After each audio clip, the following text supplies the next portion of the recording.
ഈശോ മിശിഹായ്ക്ക് സ്തുതിയായിരിക്കട്ടെ. ഇന്ന് നമുക്ക് രണ്ടാം ദിവസത്തെ ബൈബിൾ വായനയിലേക്ക് കടക്കാം. എല്ലാവരെയും സ്നേഹപൂർവ്വം സ്വാഗതം ചെയ്യുന്നു. വിശുദ്ധ മത്തായി എഴുതിയ സുവിശേഷം അധ്യായം 2. ജ്ഞാനികളുടെ സന്ദർശനം. ഹെറോദസ് രാജാവിൻ്റെ കാലത്ത് യൂദയായിലെ ബെത്ലഹേമിൽ യേശു ജനിച്ചപ്പോൾ പൗരസ്ത്യദേശത്തുനിന്ന് ജ്ഞാനികൾ ജെറുസലേമിലെത്തി. അവർ അന്വേഷിച്ചു, എവിടെയാണ് യഹൂദന്മാരുടെ രാജാവായി ജനിച്ചവൻ? ഞങ്ങൾ കിഴക്ക് അവൻ്റെ നക്ഷത്രം കണ്ട് അവനെ ആരാധിക്കാൻ വന്നിരിക്കുകയാണ്. ഇത് കേട്ട് ഹെറോദസ് രാജാവ് അസ്വസ്ഥനായി. അവനോടൊപ്പം ജെറുസലേം മുഴുവനും.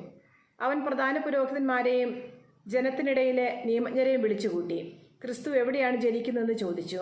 അവർ പറഞ്ഞു, യൂദയായിലെ ബെത്ലഹേമിൽ. പ്രവാചകൻ എഴുതിയിരിക്കുന്നു, യൂദയായിലെ ബെത്ലഹേമേ, നീ യൂദയായിലെ പ്രമുഖ നഗരങ്ങളിൽ ഒട്ടും താഴെയല്ല.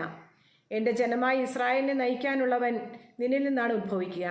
അപ്പോൾ ഹെറോദസ് ആ ജ്ഞാനികളെ രഹസ്യമായി വിളിച്ച് നക്ഷത്രം പ്രത്യക്ഷപ്പെട്ടത് എപ്പോഴെന്ന് സൂക്ഷ്മമായി ആകാംക്ഷയോടെ അന്വേഷിച്ചറിഞ്ഞു. അവൻ അവരെ ബെത്ലഹേമിലേക്ക് അയച്ചുകൊണ്ട് പറഞ്ഞു, പോയി ശിശുവിനെപ്പറ്റി സൂക്ഷ്മമായി അന്വേഷിക്കുക. അവനെ കണ്ടു കഴിയുമ്പോൾ ഞാനും ചെന്ന് ആരാധിക്കേണ്ടതിന് എന്നെയും അറിയിക്കുക. രാജാവ് പറഞ്ഞത് കേട്ടിട്ട് അവർ പുറപ്പെട്ടു. കിഴക്ക് കണ്ട നക്ഷത്രം അവർക്ക് മുമ്പേ നീങ്ങിക്കൊണ്ടിരുന്നു. അത് ശിശു കിടക്കുന്ന സ്ഥലത്തിന് മുകളിൽ വന്നു നിന്നു. നക്ഷത്രം കണ്ടപ്പോൾ അവർ അത്യധികം സന്തോഷിച്ചു. അവർ ഭവനത്തിൽ പ്രവേശിച്ച് ശിശുവിനെ അമ്മയായ മറിയത്തോടുകൂടി കാണുകയും അവനെ കുമ്പിട്ട് ആരാധിക്കുകയും ചെയ്തു. നിക്ഷേപ പാത്രങ്ങൾ തുറന്ന് പൊന്നും കുന്തിരിക്കയും മീറയും കാഴ്ചയർപ്പിച്ചു. ഹെറോദസിന്റെ അടുത്തേക്ക് മടങ്ങിപ്പോകരുതെന്ന് സ്വപ്നത്തിൽ മുന്നറിയിപ്പ് ലഭിച്ചതനുസരിച്ച് അവർ മറ്റൊരു വഴിയെ സ്വദേശത്തേക്ക് പോയി. അവർ പോയി കഴിഞ്ഞപ്പോൾ കർത്താവിൻ്റെ ദൂതൻ സ്വപ്നത്തിൽ പ്രത്യക്ഷപ്പെട്ട് ജോസഫിനോട് പറഞ്ഞു, എഴുന്നേറ്റ് ശിശുവിനെയും അമ്മയെയും കൂട്ടി ഈജിപ്തിലേക്ക് പലായനം ചെയ്യുക. ഞാൻ പറയുന്നതുവരെ അവിടെ താമസിക്കുക.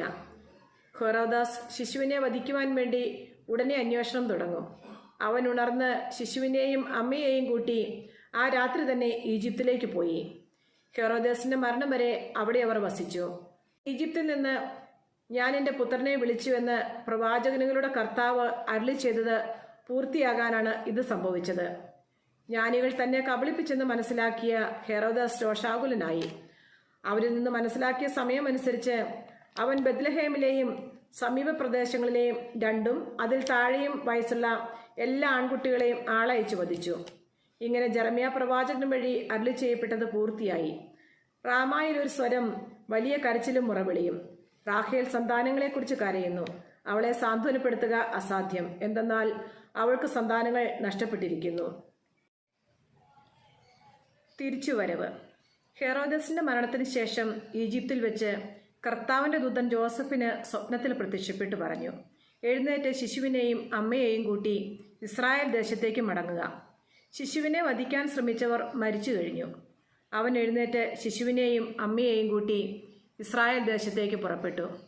മകൻ അർക്കലാവോസ് ആണ് പിതാവായ ഹെറോദസിന്റെ സ്ഥാനത്ത് യൂദയായിൽ ഭരിക്കുന്നതെന്ന് കേട്ടപ്പോൾ അവിടേക്ക് പോകാൻ ജോസഫിന് ഭയമായി.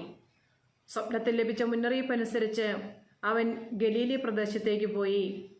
അവൻ നസ്രായൻ എന്ന് വിളിക്കപ്പെടും എന്ന് പ്രവാചകൻ വഴി അരുളി ചെയ്യപ്പെട്ടത് നിവൃത്തിയാകുവാൻ നസ്രത്ത് എന്ന പട്ടണത്തിൽ അവർ ചെന്ന് പാർത്തു. ദൈവമേ, ഇതിലേക്ക് യോഗ്യമാകുന്നു.